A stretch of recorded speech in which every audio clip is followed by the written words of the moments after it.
Hello friends, welcome to JK Samayal. இன்னைக்கு நம்ம செய்ய போற ரெசிபி என்னன்னா காராமணி பொரியல். இது காராமணியை வந்து சின்ன சின்னதா கட் பண்ணி வச்சிருக்கேன். அந்த சின்ன சின்னதா கட் பண்ணி வச்ச காராமணியை வந்து நம்ம குக்கர்ல வேக வச்சு எடுத்துக்கலாம்.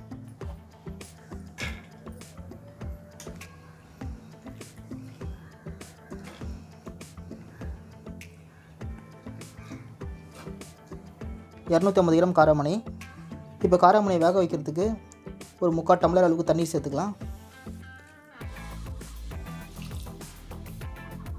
இப்போ இதில் 1/2 ஸ்பூன் சால்ட் சேர்த்துக்கலாம். இப்போ நம்ம குக்கரை மூடி போட்டு ஒரு 4 விசில் வர வரைக்கும் வேக வச்சு எடுத்துக்கலாம். இப்போ காராமணி பொரியலுக்கு நம்ம மசாலா ரெடி பண்ணிடலாம். அதுக்கு வந்து மிக்ஸி ஜாரில் அரைக்கிறதுக்கு ஒரு 4 காஞ்ச மிளகா, நீங்கள் காரத்துக்கு ஏற்றாப்புல சேர்த்துக்கோங்க. நான் 4 சேர்த்துக்கிறேன். 4 பல் பூண்டு, சீரகம் 1 ஸ்பூன், 1/2 கப்பு தேங்காய், இதெல்லாம் போட்டு நம்ம மிக்ஸி ஜாரில் துருவி எடுத்துக்கலாம். இப்போ நம்ம காராமணி காயை தாளிக்க ஆரம்பிச்சிடலாம். அதுக்கு பேனில் 3 டேபிள் ஸ்பூன் ஆயில் சேர்த்துருக்கோம். ஆயிலில் இப்போ கொஞ்சம் கடுகு உளுத்தம் பருப்பு சேர்த்துக்கலாம். கடுகு பொரிய ஆரம்பிக்குது. இப்போ கொஞ்சம் கருவேப்பிலை சேர்த்துக்கலாம். அடுத்தது 2 வெங்காயம். இப்போ வெங்காயம் கொஞ்சம் லைட்டாக வதங்கட்டும். இப்போ வெங்காயம் லைட்டாக வதங்கிடுச்சு. இப்போ இதில் ஒரு 1/4 ஸ்பூன் மஞ்சள் தூள் சேர்த்துக்கலாம்.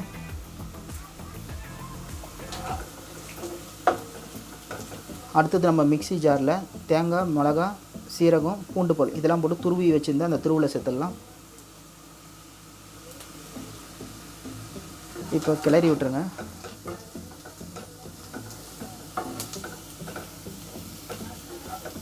இப்போ இதோட பச்சை வாசனை போகட்டும். ஒரு 2 மினிட்ஸ் ஆகட்டும்.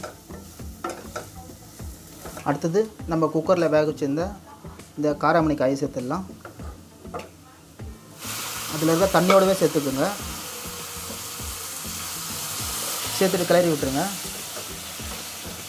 ஒரு 5 மினிட்ஸ் ஆகட்டும். அதில் இருக்கிற தண்ணியே வந்து ட்ரை ஆகிடும். இந்த நேரத்தில் சால்ட்டு செக் பண்ணிவிட்டு தேவைக்கு தரப்பில் சால்ட்டு சேர்த்துக்குங்க. இப்போ பாருங்கள் 5 மினிட்ஸ் ஆகிடுச்சு. பொரியலில் தண்ணியும் சுத்தமாக இல்லை, ஃபுல்லாக ட்ரை ஆகிடுச்சு. அவ்வளோதாங்க, காராமணி காய் பொரியல் ரெடி ஆகிடுச்சு. இப்போ எல்லா வகையான சாப்பாட்டுக்கும் பர்ஃபெக்ட் சைடிஷாக இந்த காராமணி காய் பொரியல் ரெடி ஆகிடுச்சு. வீடியோ பிடிச்சிருந்தா வீடியோ லைக் பண்ணுங்கள். மற்றவங்களும் பார்க்கணும்னு நினச்சிங்கன்னா இந்த வீடியோவை ஷேர் பண்ணுங்கள். நம்ம ஜேகே சமையல் சேனலை இது வரைக்கும் நீங்கள் சப்ஸ்கிரைப் பண்ணலாம், மறக்காமல் சப்ஸ்கிரைப் பண்ணிக்கங்க. கூட வரும் பெல் பட்டனையும் ப்ரெஸ் பண்ணிங்கன்னா நம்மளோட ஒவ்வொரு அப்டேட்டையும் நீங்கள் மிஸ் பண்ணாமல் பார்க்கலாம். மீண்டும் அடுத்த வீடியோவில் சந்திக்கலாம். தேங்க்ஸ் ஃபார் வாட்சிங்.